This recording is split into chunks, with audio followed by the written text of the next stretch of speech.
അമ്മേ അമ്മ നമ്മളെ കൂവിൻ്റെ അടുത്ത് ഗോപാലേട്ടൻ വന്നിനോടാ? ഇല്ലടാ.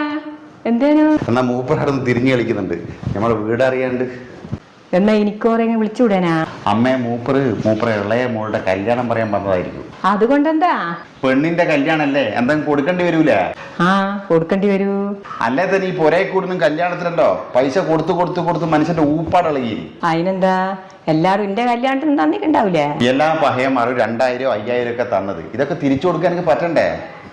ഗോപാലേട്ടൻ നമ്മളെ വീട് കാണാണ്ട് പോവാണ്, പോയിക്കോട്ടെ എന്ന് വെച്ചിട്ടാ ഞാൻ വിളിക്കാണ്ടെന്നത്. അയ്യോ, ഈ ചൂടത്ത് അയാൾ കല്യാണം പറയാൻ വന്ന തന്നെ വലിയ കാര്യല്ലടാ. അമ്മ ഒന്നും മിണ്ടാതിരുന്നേ. അവര് വീട് കാണാണ്ട് തിരിച്ചു പോയിക്കോളൂ. അവർ തിരിച്ചു പോയിട്ട് കല്യാണം ഫോണിൽ വിളിച്ചു പറഞ്ഞു എന്ത് ചെയ്യൂ? ആ, കല്യാണം ഫോണിൽ വിളിച്ചു പറഞ്ഞാല് കല്യാണത്തിൽ പോയിക്കില്ലെങ്കിലും വലിയ കുഴപ്പമൊന്നുമില്ല. ആ, അതെല്ലാം പണ്ടാ. ഇപ്പൊ എല്ലാരും ഇങ്ങനത്തെ വിശേഷം ഫോണിൽ വിളിച്ചു പറയല, എല്ലാരും പോവലുണ്ട്. കമലേ, എന്തല്ലാടോ? ആ, ഗോപാലേട്ടാ, എന്തല്ല, ഇരിക്ക്.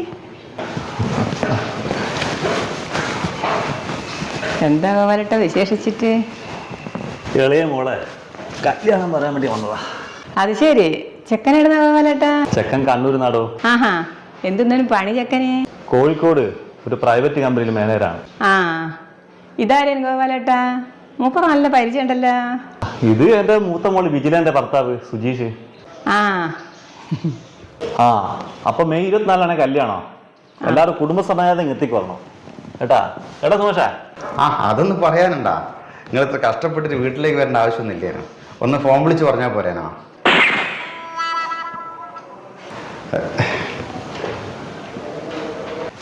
അതെങ്ങനെയാപ്പാ? നിങ്ങളെ നമുക്ക് വേണ്ടപ്പെട്ട ആൾക്കാരല്ലേ. പക്ഷെ നിങ്ങളെ വീട് ഇത്ര അള്ളി ബുക്കിലാണെന്ന് ഞാൻ അറിയില്ല കേട്ടാ. അത് നിങ്ങൾ ദൂരെ തന്നെ വരുന്നത് കൊണ്ട് തോന്നുന്നല്ലേ. ഇവിടെ എത്തിക്കഴിഞ്ഞാൽ പരമസുഖ. മോളിങ്ങനെ പറയലുണ്ട് എല്ലാരെയും ഫോൺ ചെയ്ത് പറഞ്ഞാൽ പോരെയെന്ന്. പക്ഷെ നമ്മക്കങ്ങനെ വിളിച്ച് ശീലില്ലല്ലോ. എന്നാ പിന്നെ ഞാനെന്ത് പറയാനാ? ഞാൻ ചായ എടുക്കട്ടെ. എടോ, ചായ എടുക്കണ്ടോ? ഞാളൊന്ന് രണ്ട് വീട്ടിൽ നിന്ന് കുടിച്ചിട്ടാ വന്നത്. അതൊന്നും കുഴപ്പമില്ല ഗോപാലേട്ടാ, ഒരു ചായ കുടിച്ചിട്ട് പോവാ. അല്ല, മൂപ്പർ എന്താ ചെയ്യുന്നത്? ഞാൻ ഗൾഫിലായിരുന്നു. പിന്നെ കൊറോണയ്ക്ക് ശേഷം നാട്ടിൽ തന്നെ അങ്ങ് കൂടി. ആ, അത് നന്നായി. എന്ത് നന്നായിന്ന്? കൊറോണ കാരണം ഗൾഫിൽ നിന്ന് വന്ന ആൾക്കാരെല്ലാം പിന്നെയും തിരിച്ചു പോയി. എന്തിനു പറയുന്നത്? കൊറോണ തന്നെ പോയി. എന്നിട്ട് ഇവൻ പോയിട്ടില്ല. എന്നിട്ട് ഇപ്പം ഇതാ നാട്ടിൽ നിന്ന് ഓട്ടർഷ കിട്ടുന്നു. അല്ലെങ്കിലോ എത്ര നല്ല നല്ല ആലോചന വന്നതാ. അതൊന്നും മോക്ക് പിടിച്ചിട്ടില്ല. അവസാനം ഇവന് ഫഹദ് ഫാസിലിന്റെ ചായ ഉണ്ടെന്ന് പറഞ്ഞിട്ട് ഇഷ്ടപ്പെട്ട് കെട്ടിയതാ. ഇതൊക്കെ ആ പാവം ഫഹദ് ഫാസിൽ അറിയുന്നുണ്ടോ എന്തോ. ഇപ്പം ഗൾഫും ഇല്ല, ചായയും ഇല്ല. ചായ റെഡി, വാ ഇരിക്ക്. ആ, എന്നാ വാ ചായ കുടിക്കാം.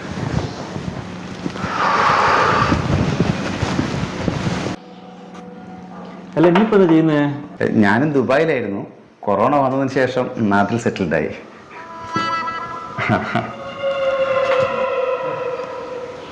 ആ, ഗൾഫിൽ പോയിട്ട് പൈസ ഉണ്ടാക്കിയ ആൾക്കാർ സെറ്റിൽഡ് ആയി എന്ന് പറയും.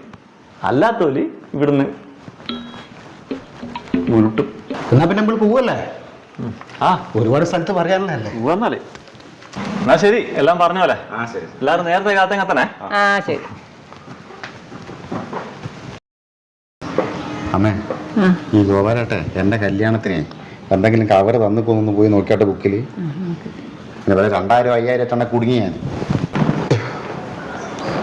ഇതോടാ പൂവന്റെ ഇവിടെ ഗോപാലൻ 100 ഉറുപ്പ്യ. സമാധാനായി. എൻ്റെ പൊന്നു ഗോപാലേട്ടാ, ചാമ്പ്യറ്റ് പോലെ 2000 5000 തന്നു.